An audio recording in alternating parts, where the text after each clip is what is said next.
Hey guys, are you a brand new player to Escape from Tarkov and you're trying to figure out easy ways to save money in terms of being able to have funds to claw and scrape your way through this absolute cock and ball torture of a game? Well, join me as I talk about what I believe to be one of the most fundamental tools in saving money in Escape from Tarkov. Hey guys, this is Grow the Crux, and I wanted to talk to you guys about what I consider to be the most powerful tool in Escape from Tarkov, especially for new players who I'm assuming that if you're watching this video, you are probably a newer player to the game, to utilize in terms of saving money to continue to fund future raids and enjoy your misadventures in this absolute cock and ball torture of a game. In my opinion, the biggest tool that you have at your disposal in terms of saving money, whether you're just starting the game or whether you're a dick rolling mega chad, your best way to save money in the game is utilizing your insurance. Now, if you played the game for a while, you're probably going, yeah, well, duh, Grell, of course you utilize your insurance. That's dumb. But as a new player, you might not fully understand the benefits of insurance and how likely it is for you to be able to get your stuff back. So, if you're a new player and you don't know, insurance is before you enter the raid, you can either go to Prapper or Therapist. Therapist will get your stuff back to you faster at a higher cost. Prapper will take longer but cost less. But depending on your gear, you'll pay a certain amount of money to insure that gear. And if you go into a raid and you die and nobody takes your stuff, you'll get whatever has not been looted off of your corpse back in terms of your gear, except for certain things like medicine or ammunition that you won't get back, but stuff like your armor, your gun, the attachments, backpack. Those are things that can come back to you. You would be absolutely surprised about the stuff you can get back. So, for example, I don't always run good gear. Well, like super good gear. I'm not really always like, I'm not a meta kind of guy. I don't like following meta.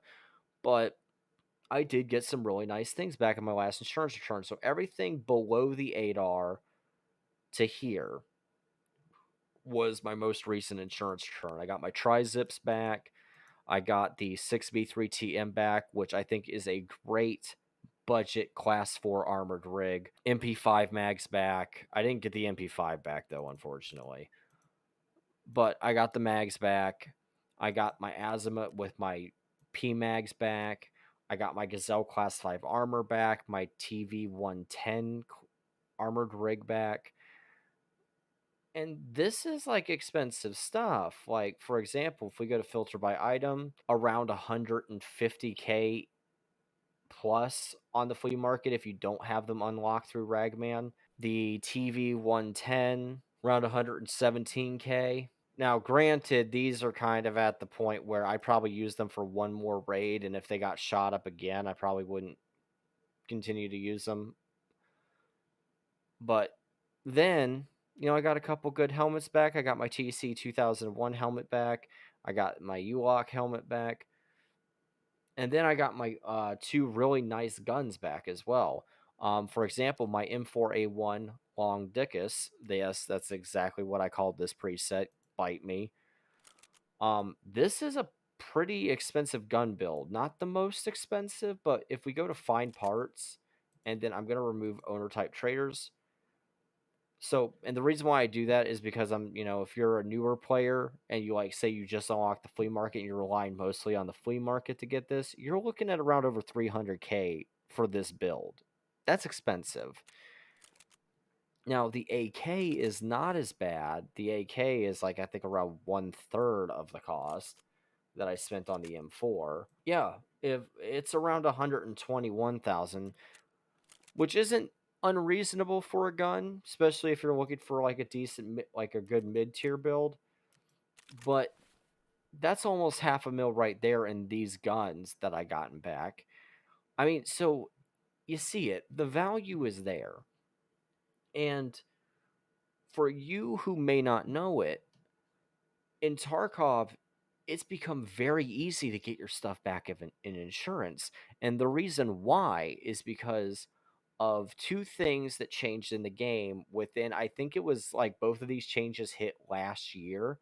in 2020, or the first one might have hit in 2019 and the second one might have hit in 2020. I don't know. My memory's shit. Was the weight changes and the found and raid change. I know the found and raid change happened last year. That was last year. And the reason why is because before the weight changes, weight did not affect anything on your character really. So you could shove an entire armory into your backpack as long as you could get it to fit and still run around perfectly fine, no problem. Well, now the more weight you have on you, well, the more slower you are.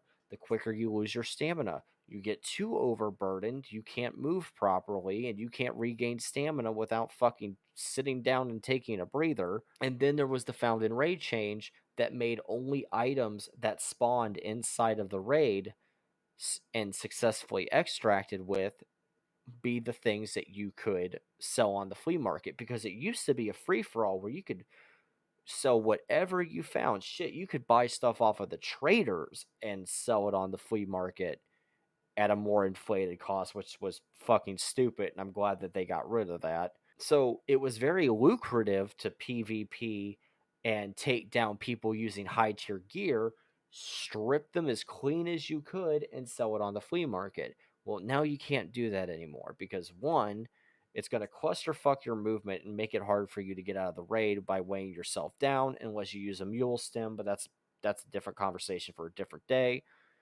And you're not going to get anywhere near as much money out of it because now you're only going to be able to sell those items to the trader, which is going to be at significantly less prices than what you would get them for on the flea market, at least back when you were allowed to do that. So, in my opinion, now more than ever in the state of Tarkov, using insurance is a fantastic way to save money because not only could you possibly get back very expensive stuff and not have to re-spend money on it later, because of the current state of the game and how things work within the economy and with the weight, a lot of people skip over player gear a lot more nowadays because they would rather take the stuff they found in the raid and can actually sell on the flea market to fund their own stuff. In fact, most of the time that like I die,